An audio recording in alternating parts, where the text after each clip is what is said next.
नमस्कार दोस्तों, आपका स्वागत है आपके यूट्यूब चैनल सरकारी वाला पे। जैसा कि आप सभी को पता है, UP triple SC lower PCS की वैकेंसी आ चुकी है और इसके फॉर्म भरने की प्रक्रिया भी शुरू हो चुकी है। तो आज की इस वीडियो में हम इसी भर्ती से संबंधित महत्वपूर्ण तथ्यों पर बात करेंगे, जैसे कि योग्यता क्या है, सिलेबस क्या है, इसके पद क्या हैं और महत्वपूर्ण तिथियाँ एटसेट्रा। इन सारी चीज़ों की बातें वीडियो में आगे करते हैं। तो चलिए बिना देरी किए वीडियो शुरू करते हैं।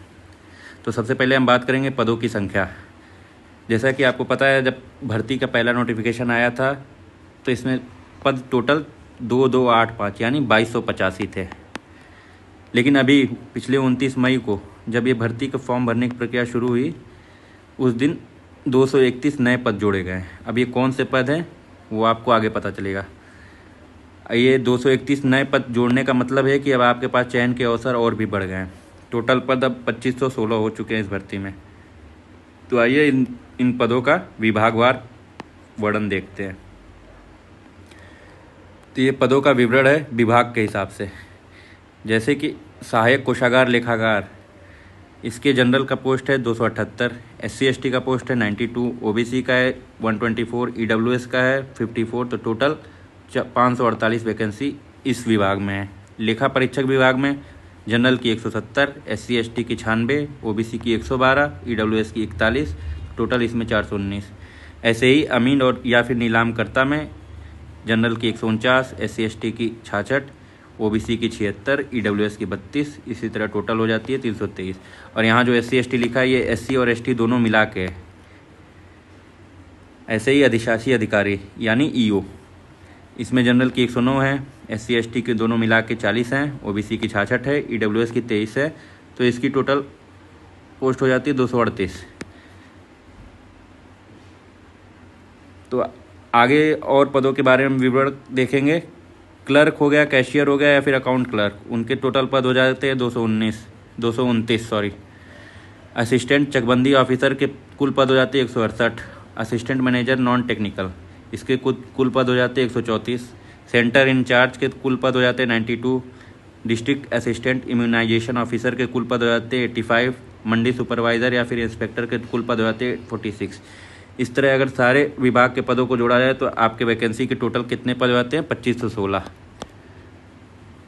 तो अब आगे बात करते हैं इस वैकेंसी की जो इम्पोर्टेंट डेट है। जैसे कि इस भर्ती की आवेदन प्रक्रिया शुरू हो चुकी है, तो इसमें इम्पोर्टेंट डेट या फिर महत्वपूर्ण तिथियां कौन कौन सी है। देखिए, आपकी भर्ती की जो फॉर्म भरा जा रहा है इस UP triple SC lower PCS की भर्ती का, वो 29 मई से आवेदन इसका प्रारंभ हो चुका है। इसकी अंतिम तिथि है 18 जून 2026। इस तिथि को याद रखे रहिए। और इसकी फ़ीस जमा करने की अंतिम तिथि भी 18 जून 2026 ही है। फिर इसके बाद फॉर्म भरने के बाद आपको एक बार संशोधन करने का मौका दिया जाएगा। उस संशोधन की अंतिम तिथि है 25 जून 2026। तो आपके लिए बस एक ही राय है, अंतिम तिथि का इंतज़ार ना करें, जल्द से जल्द आवेदन करें। और इस भर्ती में जो आवेदन करने के लिए अनिवार्य पात्रता क्या है, एलिजिबिलिटी क्राइटेरिया क्या है। पहले तो हम शैक्षिक योग्यता की बात करते हैं। शैक्षिक योग्यता इस भर्ती के लिए ग्रेजुएशन है। आप भारत में विधि द्वारा स्थापित किसी भी मान्यता प्राप्त विश्वविद्यालय से ग्रेजुएशन की डिग्री आपके पास होना अनिवार्य है, यानी आपको ग्रेजुएशन पास रहना चाहिए। अब ये तो हो गई भर्ती के शैक्षिक योग्यता की। एक है पेट 2025 का स्कोर। यहाँ पे आप देख रहे हैं जैसे कि लिखा हुआ है, केवल वही अभ्यर्थी आवेदन कर सकते हैं जिन्होंने पेट 2025 दी है और जिनके पास वैध स्कोर कार्ड है। अब ये वैध स्कोर कार्ड कहते किसे हैं? वैध स्कोर कार्ड का मतलब, अगर आपके पेट में निगेटिव में नंबर नहीं आए हैं, निगेटिव यानी -2, -1 या फिर ऐसे टाइप के नंबर नहीं हैं, तो आप जीरो नंबर से ऊपर वाले सभी लोग अप्लाई कर सकते हैं। बस आपके नंबर निगेटिव में नहीं रहने चाहिए। अब जानते हैं कि इसके लिए इम्पॉर्टेंट डॉक्यूमेंट क्या क्या लग सकते हैं आपके। जब आप फॉर्म भरने जाएंगे, फॉर्म फिल करने जाएंगे, तो उस समय आपके पास कौन से डॉक्यूमेंट मौजूद रहने चाहिए उस टाइम पे।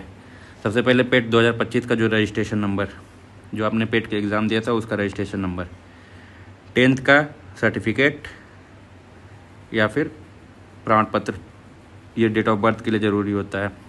ग्रेजुएशन का डिग्री या फिर सर्टिफिकेट, EWS का प्रमाण पत्र जो 2025-26 के इनकम पे ही बना होगा। EWS के लिए यहाँ पे एक नोट बनाया गया है।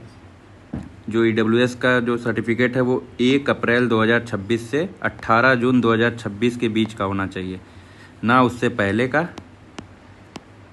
ना उसके बाद का, क्योंकि 18 जून इस फॉर्म को भरने की लास्ट डेट है और लास्ट डेट से पहले का आपका EWS का सर्टिफिकेट होना चाहिए। अगर आपके पास अभी नहीं है तो जितनी जल्दी हो सके बनवा लें, बनवा के फॉर्म डालें। और जाति और निवास प्रमाण पत्र, ये जो रिजर्वेशन के लिए ये ज़रूरी है। अब आइए देखते हैं इस भर्ती में आयु सीमा, एज लिमिट क्या है। मिनिमम आपकी 21 वर्ष रहनी चाहिए, 21 ईयर, मैक्सिमम आपकी 40 ईयर।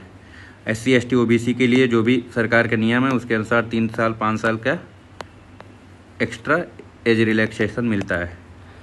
फीस कितनी रहेगी आपकी, आप किसी भी श्रेणी के हो, किसी भी कैटेगरी के हो, जनरल हो, OBC हो, EWS हो, SC हो, ST हो, कुछ भी हो, आपको मिनिमम 25 रुपीज़ पे करने ही करने हैं मेंस का सिर्फ फॉर्म भरने के लिए।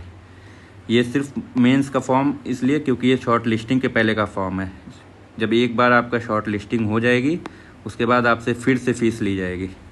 ये फ़ीस अलग है, ये सिर्फ शॉर्ट लिस्टिंग के लिए फ़ीस है, तो ये 25 रुपये आपको देने ही देने हैं। अब आप देखते हैं इसके आगे चयन प्रक्रिया क्या है, इसकी प्रोसेस क्या चलेगी इसकी भर्ती की। सबसे पहले आपको जब आप फॉर्म भर लेंगे, मेंस का फॉर्म भर लेंगे, यानी 0 से ऊपर वाले, जिसका नंबर 0 है या फिर निगेटिव है पेट में, उससे ऊपर वाले सभी लोग फॉर्म भरने के लिए एलिजिबल हैं। तो आप सभी लोग फॉर्म भर लेंगे। उसके बाद पेट के 2025 के स्कोर के आधार पर आपकी शॉर्ट लिस्टिंग की जाएगी। अब वो कितने पे लेते हैं, 55 पे लेते हैं, 60 पे लेते हैं, 65 पे लेते हैं या 45 पे ही ले लेते हैं, वो उनके ऊपर है। शॉर्ट लिस्टिंग वो करेंगे। लगभग उम्मीद यही है कि 15 गुना अभ्यर्थी बुलाए जाएंगे। फिर इसके बाद आपकी मुख्य परीक्षा होगी। मुख्य परीक्षा 100 अंक की होगी। जैसा आप अभी पिछले दिनों लेखपाल की परीक्षा दे के आए 100 अंक की, सेम उसी तरह की 100 अंक की ऑप्शनल पेपर होगा। पेपर ऑप्शनल ही होगा।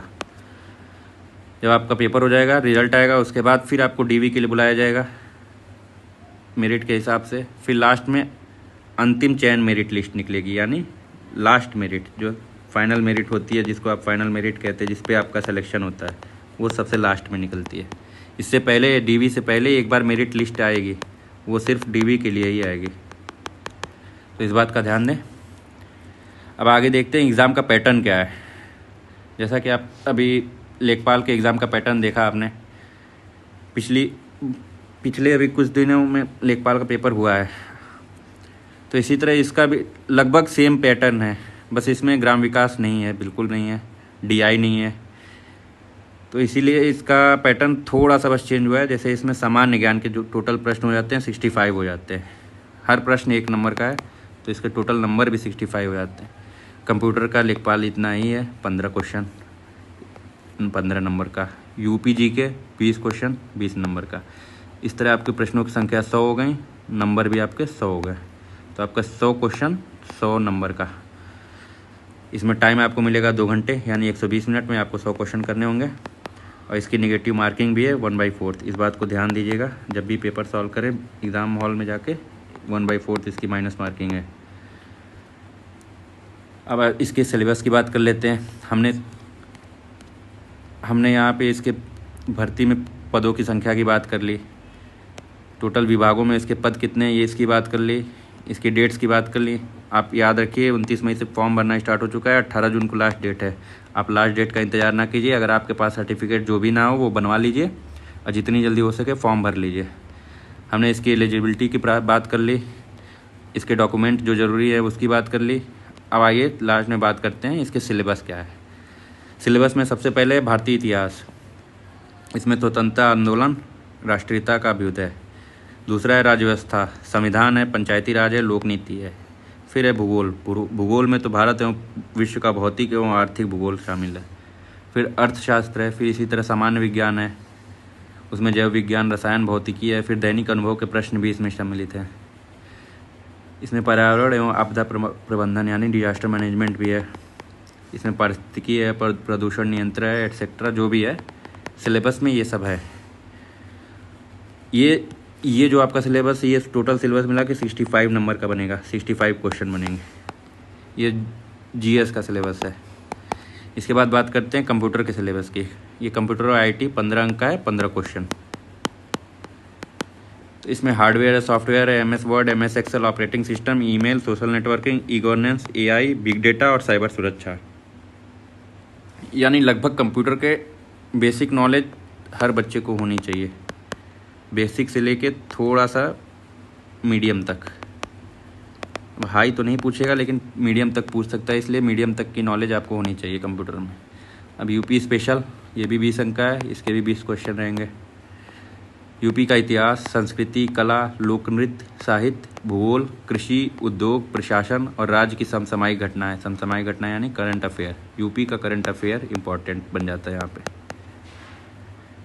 तो आपका ये हो गया सिलेबस। आपने देख लिया, फॉर्म की डेट देख ली, भर्ती वैकेंसी देख ली, वैकेंसी में कितने पद हैं, किस विभाग में कितने पद हैं, आपने सब कुछ देख लिया। तो अब आप अपनी तैयारी शुरू कर दीजिए। 2516 वैकेंसी है, शानदार आप मौका है आपके पास, तैयारी बिल्कुल शुरू करिए। आपको फॉर्म भरना है, UPSSC की इस वेबसाइट पर जाइए, upSSC.gov.in, जाके जितना जल्दी हो सके फॉर्म भर लीजिए। आपके पास कोई डॉक्यूमेंट नहीं है तो वो डॉक्यूमेंट बनवा लें, लास्ट डेट से पहले अपना फॉर्म सबमिट करें। आपको और किसी चीज़ की जानकारी चाहिए तो नीचे कमेंट में आप मेंशन करें। वीडियो अगर पसंद आया हो तो लाइक करें, शेयर करें और चैनल को सब्सक्राइब करें। ऐसे ही हम आपके लिए वीडियो लाते रहेंगे। धन्यवाद।